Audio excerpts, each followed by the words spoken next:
Hello everybody, I wanted to take a minute today and make a video going over some of the things that I had said to doctors before my diagnoses when they kind of thought that I was crazy, right? And this is kind of fun and games because some of them I absolutely totally get that they thought that I was crazy, but they all ended up making sense in the end. So I just want to use this as information of like, you should advocate for yourself. And if somebody tells you you're crazy, don't necessarily believe them. So the first thing that I was told that I was crazy about, which I 100% do not blame anybody for saying, was I went to the doctor and I said, you know, every time I clean my right ear, it makes me have to cough and my back itch. Dead serious. And I understand that that sounds crazy. That's why I brought it up, because every time I cleaned my right ear, I had to cough and my upper back itched, like terribly. There was no denying that it was like real. And I brought it up like 3 or 4 times to my doctor, and I think that his response was what my response would be to my children, which was, stop doing that. But maybe it should have been a sign that we should have looked at that a little bit sooner, because we did later find out that there is a tumor growing in the back of my ear, down my throat, and down my neck. So maybe it wasn't that crazy. The second one is probably what I think most females get written off about the most. And I went in and complained that I was just so tired. And I mean, I walked in, I'm not sure why my dog is looking at, but I walked in and I told the doctor that I thought I had anemia, or I thought I had a B12 deficiency, or I thought maybe I had Epstein-Barr, or I had something, because there's no reason that I should be that tired. And I cannot tell you how often that was dismissed. I mean, I have at least 7 times on record that I made doctor's appointments specifically because I did not think that I should be that tired, and it didn't make any sense.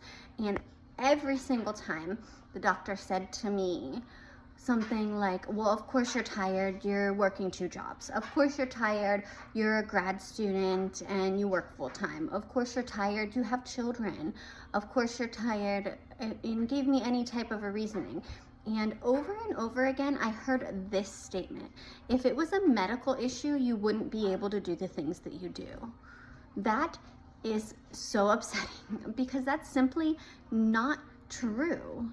Like, what I can do is whatever's in my head that I can do. It's not what you decide somebody's capable of pushing through. What I can push through and what somebody else can push through are not the same things. So if you feel like this type of tired, and it's indescribable, I will stand by that. It's like, it's not even tired. I don't even know how to describe it even now. But you just feel like it's so much harder for you to do everything, and you go to your doctor and they 100% write you off like it's not a thing. You got to go walk into a different door, because it is a thing and it's your body telling you something. So don't let that get written off. Last one, kind of going a little back to something that is kind of funny now that like we know what we know. I went to the doctor and I told them that I thought my neck was fat. And I'm not somebody who goes to the doctor all the time, but I was like, I really feel like my neck's fat. Like, it just doesn't make sense to me. I don't understand. Like, look how many chins I have. And I think that my doctor literally laughed, and he was just like, there's nothing wrong with your neck. And I even had pictures. I was like, look at this picture from my wedding, and like, look at this picture now. And it was like a year later. And they were like, well, yeah, everybody gets fatter after they get married.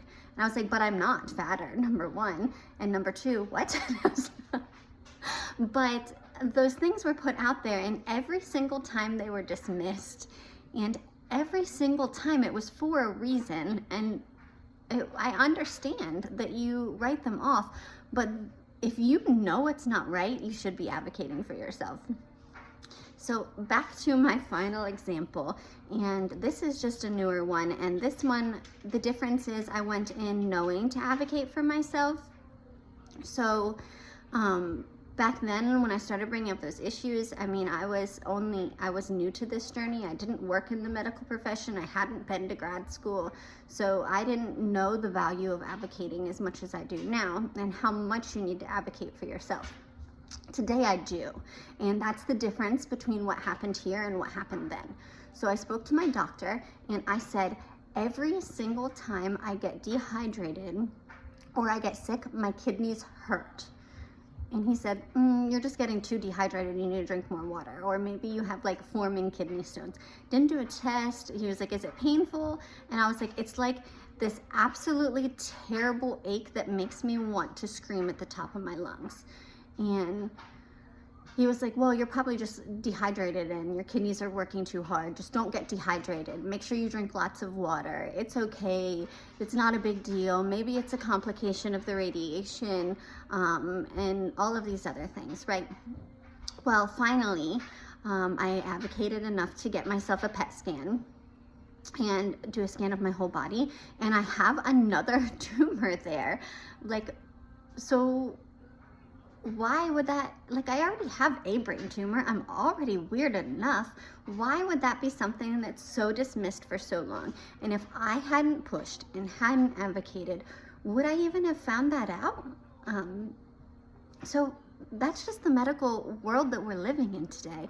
And I want to make sure that people are aware that it's okay to advocate for yourself, and it's okay to have weird symptoms and be like, you know what, this isn't normal, or I don't know if it's normal. But if somebody writes you off and you feel like it's strange enough, go do some more research, because the ear thing, especially with making you cough in the back of your neck, I think for like 10 years, I asked people about this. Like, hey, when you clean your ears, does it make you cough and the back and your back itches? I think that everyone thought I was crazy. But just be aware and pay attention to your body, and don't write yourself off, because you know yourself better than anybody else does. Okay. God bless.